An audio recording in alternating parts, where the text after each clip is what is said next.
안녕하세요. 스미서브 해품주 시작하도록 하겠습니다. 오늘 알아볼 기업은 킴벌리 클라크입니다. 킴벌리 계속 하다 보면은 유한 킴벌리인가? 요 정도까지 인지를 보통 하실 것 같아요. 여기서 이제 더 나가서 브랜드를 얘기하면 하실 거예요. 이거를 만약에 모른다면은 그거는 어린 시절에 기저귀를 차보시지 않은 걸로. 그렇죠? 하기스 기저귀를 만들었고요. 우리가 많이 쓰는 크리넥스 티슈를 만들었고요. 디펜드 요실금 팬티. 자, 요 정도 하면은 모를 수가 없다. 그리고 크리넥스 티슈 같은 경우는 우리 뭐 데일밴드나 이런 것처럼 아예 그 브랜드 네임이 굳어져 버린 거죠. 킴벌리 클라크라는 회사가 있고 우리나라에서는 이제 유한 킴벌리로 잘 알려져 있는데 왜 이게 킴벌리가 같이 들어가 있냐? 킴벌리 클라크랑 유한 양행이 같이 합작해서 만든 회사가 유한 킴벌리고 유한 킴벌리의 지분의 30%가 유한 양행 그리고 70%가 킴벌리 클라크에 있습니다. 그래서 우리나라에서 나오는 하기스 기저귀니 이런 것들이 다 유한 킴벌리에서 만든 제품이라고 생각하시면 되겠고요. 어떻게 이렇게 세계적인 제품들을 많이 만들 수 있었을까? 보면은 어떤 혁신입니다. 아주 고지식한 그리고 보수적인 회사에서는 일어날 수가 없는 그런 제도들이 많이 있기 때문에 우리 3M의 포스트잇도 보면은 굉장히 자유로운 토론 과정 속에서 나온 히트 작품이잖아요. 여기도 마찬가지입니다.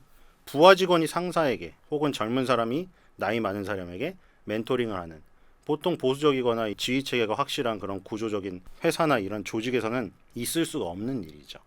윗사람 얘기를 듣기만 하는 거죠. 킴벌리 클라크의 리버스 멘토링이라고 반대로 하는 겁니다. 이거를 하는 이유는 아무래도 많은 시간을 삶을 살다 보면은 자기만의 생각이 고착화되잖아요.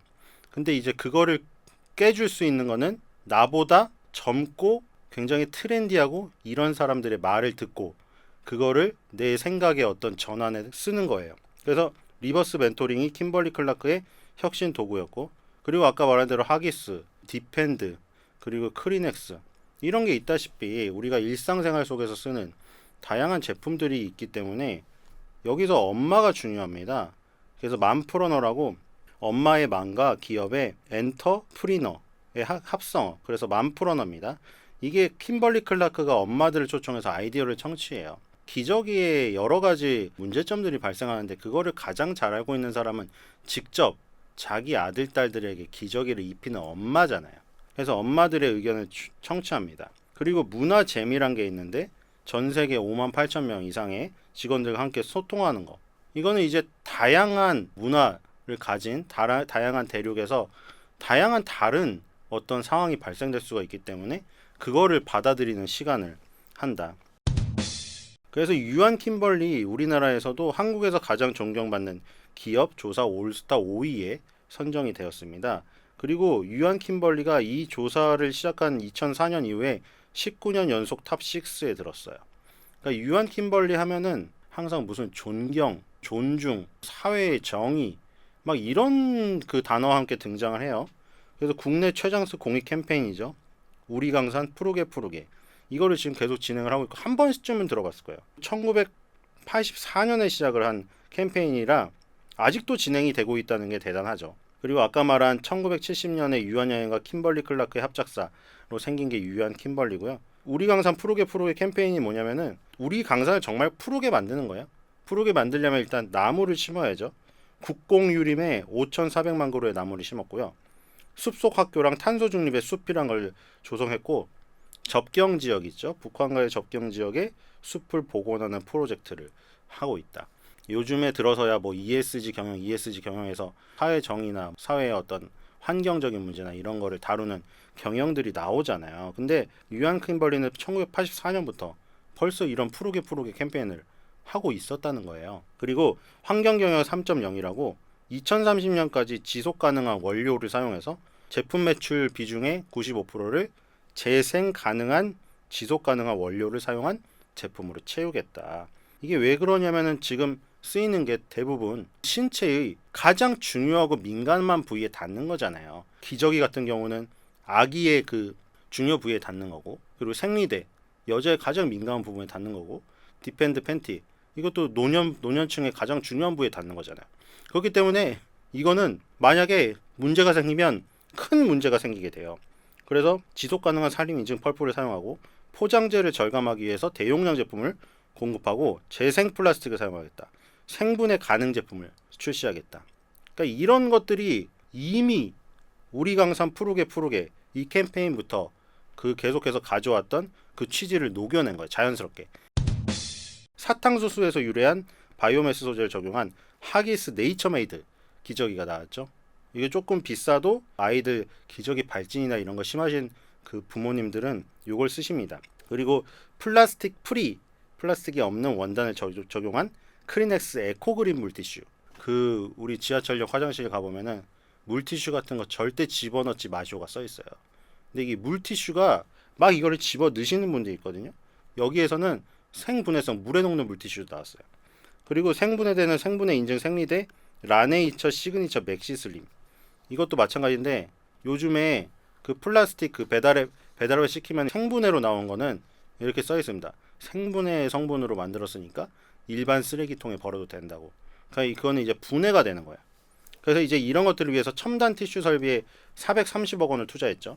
지금 연산 3만 6천 톤 규모의 첨단 티슈 설비를 유한킴벌리 김천 공장에 만들었습니다. 2023년 중반이면 가동된다고 하고요. 여기에 지금 최근에 개발한 것들, 최근 10년에 개발한 게 신테크 코어 기저귀. 정말 얇아요. 왜냐면 아이들이 말을 못하는데 기저귀가 보통 아무리 늦어도 2살 되기 전엔 떼거든요. 그 다음에 이불에 오줌을 싸는 한이 있더라도 일단 떼요. 왜냐면 그게 애가 인지하기 시작하면 너무 불편하거든요. 여름에는 또 땀이 엄청 차요. 여름용 기저귀라고 얇게 나오기도 하지만 사람들이 생각을 해보세요. 팬티보다 무조건 두껍잖아요. 그래서 여기서 신테크라고 정말 얇은 기저귀를 내놨고요. 그 다음에 아까 생분해성 생리대. 생리대도 사실 예전에 처리하기 엄청 어려웠잖아요. 이거를 뭐 어떻게 처리해야 되지 막했는데 이제 생분해성 생리대이기 때문에 마음 놓고 쓰레기통에 버려도 된다. 그리고 종이 물티슈. 이게 그거예요. 물티슈인데 종이로 되어 있어서 지하철역 청소 노동자분들이 제발 물티슈 좀 화장실 변기에 쳐넣지 마세요. 쏘는 게 그것 때문에 막혀서 그렇거든요. 근데 종이 물티슈는 거기 녹기 때문에 그런 그 부담이 없고요. 그 다음에 요실금 언더웨어. 아예 언더웨어가 입는 요실금 언더웨어를 만든 거죠. 여기에 지금 10년 동안 이제 6천억 원을 투자를 해왔어요. 그래서 요 기본이 되는 티슈 설비에 430억 원을 또 투자했고요. 그래서 지금 요런 그 킴벌리 클라크와 유한양행 합작해서 유한킴벌리가 이룩한 것을 보면은 아까 말했듯이 아기 기저귀 부분에서 하기스, 생리대 부분에서 좋은 느낌 화이트, 그리고 크리넥스 화장지 이 분야에서 국내 독보적인 1위를 차지하고 있습니다. 우리가 가장 대표적으로 아는 거는 크리넥스죠.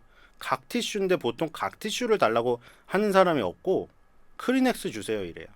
그런 게 대표적인 게 데일밴드인데 약국에도 가보면은 밴드 종류가 정말 다양한 브랜드가 있거든요. 근데 약사 선생님한테 항상 데일밴드 주세요 이러잖아요. 그것도 정말 데일지학에서 나오는 밴드가 그 정도로 굳어져 버린 건데 크리넥스는 더 심하죠. 이 크리넥스는 이 킴벌리 클라크에서 나온 브랜드인데 이 크리넥스가 개발된 게 1차 세계대전이에요. 제1차 세계대전이 1914년에서 1918년에 열렸는데 유럽 전역에 엄청난 환자들이 생겼을 거 아니에요. 굉장히 심각한 상황이었어요. 총상 입은 환자들, 다리 잘린 환자들 엄청 많았잖아요. 그래서 여기서 이제 붕대, 거즈, 솜 이런 것들이 너무 부족한 거예요. 그래서 킴벌리 클라크 이 회사가 전쟁터에 공급할 의료용 솜을 납품을 해야 되는데 의료용 솜이 부족하니까 대용품으로 만드는 게 있어요. 대용품으로 뭘 만들었냐면 솜을 조금 넣고 나무 펄프에 있는 섬유소를 뽑아냈어요. 그래서 천연 면보다 흡수력이 5배 탁월한 셀루코튼이라는 소재를 개발했어요. 왜냐하면 총상 입은 환자들이 굉장히 많고 피를 너무 많이 흘리기 때문에 흡수력이 좋아야 되거든요. 그래서 이거를 그대로 갖다 줄 수가 없으니까 전쟁터에 공급을 하기 위해서 사각 종이 상자에 딱 담아서 준 거예요. 지금 크리넥스의 어떤 원형을 보세요. 사각 종이 박스에 담겨 있죠. 그게 바로 여기서 나온 거예요. 그래서 우리가 지금 쓰고 있는 크리넥스 티슈의 원형이 세계 1차 대전 때 크리넥스를 개발한 킴벌리 클라크의 상자, 종이 상자에서 나온 것이다.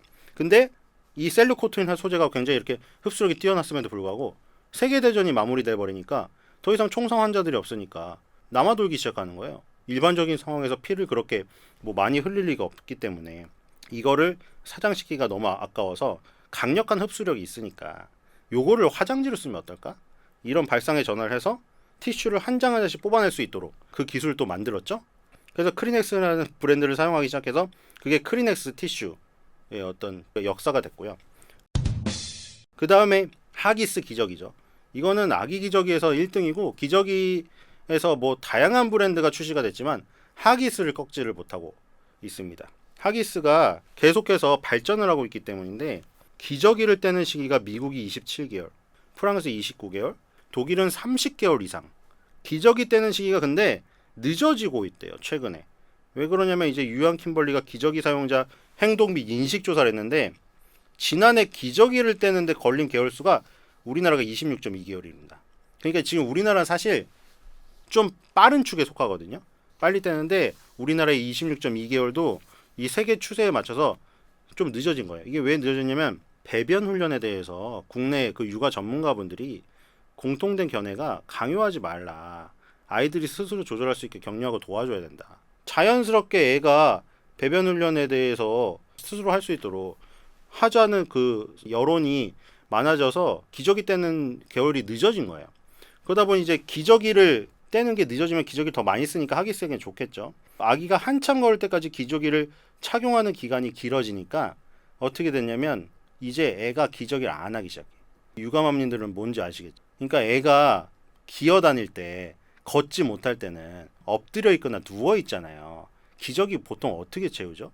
기저귀 채우려면 일단 애를 눕혀야 돼요. 근데 이제 걷지 못한 애들은 누워 있죠. 근데 이제 얘가 걷기 시작하잖아요. 그럼 걷기 시작하면은 기저귀를 채우려고 눕히려고 하면 한시도 가만히 있질 않아요. 보통 10개월 전후면 빠른 애들이 걷기 시작하는데 호기심이 많고 활동량이 많아요. 자꾸 돌아다녀. 자꾸 돌아다니까 이거를 눕히거나 엎드려야 되는데 너무 그 싸움이 너무 힘든 거예요. 그러다 보니까 엄마나 아빠가 발버둥 치는 애기랑 맨날 씨름을 하기 시작하는 거예요. 애들도 스트레스고 엄마 아빠도 스트레스잖아요. 그리고 기저귀 차는 개월수는 늘어났고 그러다 보니까 여기 하기스에서 개발한 게 입는 매직 팬티. 그래서 이게 대박이 난 거야. 하기스의 입는 매직 팬티. 이번엔 또 생리대입니다. 생리대도 아까 1등이었죠. 그러니까 지금 1등을 하는 그 제품들이 왜 이렇게 1등을 차지하고 있는가. 기존에 생리대가 팬티에 붙이는 방식인데 이게 사이즈를 조절을 잘 해도 혹은 또 너무 급해가지고 갔는데 편의점에 내가 원하는 사이즈가 없어가지고 내가 안 맞는 걸 샀을 경우에 그게 옆으로나 뭐 뒤로나 흐를 가능성이 있어요. 특히 여름 같은 경우에는 더 찝찝하고. 그래서 이게 예전에는 생리대의 길이를 늘렸어요. 길이를 늘려서 최대한 새는 걸 막아보자. 근데 이것도 한계가 있어요. 왜냐면 이게 뭐 낮에 돌아다닐 때는 상관이 없는데 그렇게 맞춰놓고 밤에 자면 아무리 잠 습관이 좋은 사람도 그렇지만 뒤척이게 되어 있거든요. 뒤척이면 그게 뒤틀릴 수밖에 없어요. 당연히. 수면 중에 뒤척이니까 월경혈이 샌다. 길이를 늘리는 것만으로 안 된다. 새로운 제품을 만들어주세요. 그래가지고 이제 화이트에 입는 오버나이트가 나왔어요. 오버나이트라는 거는 이제 밤을 넘긴다고 잘 때 끼는 거거든요. 이거는 팬티형 속옷처럼 360도를 커버하는 입는 오버나이트 생리대예요. 그래서 밤새 뒤척여도 어디로도 셀 수가 없어요. 그러니까 지금 보면은 여성층, 육아층, 그리고 노년층에 모두 다 약간 새는 데 관련된 거예요. 새는 데 관련됐는데 새는 거를 정말 꽉 막아주는 이 기술력이 뛰어난 거예요. 그래서 하기스 기저귀랑 디펜드 요실금 언더웨어 여기에 팬티형 제품의 개발 노하우를 요 화이트에서 녹여낸 거죠. 그래서 화이트에 입는 오버 나이트가 나오면서 이 그 여성분들의 어떤 그 애로사항을 해결해 줬다. 그래서 2014년에 이 입는 화이트 오버나이트 생리대가 출시됐는데 3년 동안 연평균 40%로 3년 연속을 때려버렸습니다. 그리고 오버나이트 시장이 이때부터 커져서 생리대 시장의 10%를 차지하게 됐어요. 그 다음에 요런 대표 제품들을 만들고 계속해서 그 생산하고 이러려면 거기에 걸맞는 투자가 있어야 되잖아요. 최근에 1인 가구가 증가했고 코로나19 여파로 이제 위생이나 건강용품 수요가 증가했잖아요. 손소독제도 엄청 팔리고 소독형 물티슈도 엄청 팔리고. 그러니까 지금 보면은 우리 생활용품 속에 굉장히 중요한 부분을 차지하고 있는 이런 제품들을 다 만들었습니다. 오늘부터 밤에 애 뒤척일 때 기저귀 씌우시면서 씨름하시는 분, 그리고 요즘에 생리기간이라 너무 힘든데 오버나이트 입는 오버나이트로 너무 좋은 효과를 보셨다. 이런 분들, 요즘에 나이가 먹어서 요실금이 생겼는데 유한 킴벌리의 디펜드 요실금 팬티를 입고 이렇게 편안한 삶이 있구나. 이런 노년층 분들 모두가 유한 킴벌리 그리고 킴벌리 클라크라는 회사 회사에서 자신이 쓰는 제품을 만들었다는 것을 인지를 하시고 주식시장에 있는 킴벌리 클라크, 이게 뭐 P&G라는 그룹과 함께 미국의 생활용품의 대표 회사란 거 한 번쯤은 조금 힌트를 체크를 하고 넘어가셨으면 좋겠습니다. 이렇게 생활 속에서 많은 종목들을 뽑아낼 수가 있다는 것이고요. 그래서 이렇게 재미있게 해외 종목들을 하나씩 알아가면 좋을 것 같습니다. 오늘 킴벌리 클라크에 대해서 알아봤고요. 다음 시간에는 더 좋고 재미있는 기업으로 찾아뵙도록 하겠습니다. 신일섭의 핵공주 여기서 마치도록 하겠습니다. 감사합니다.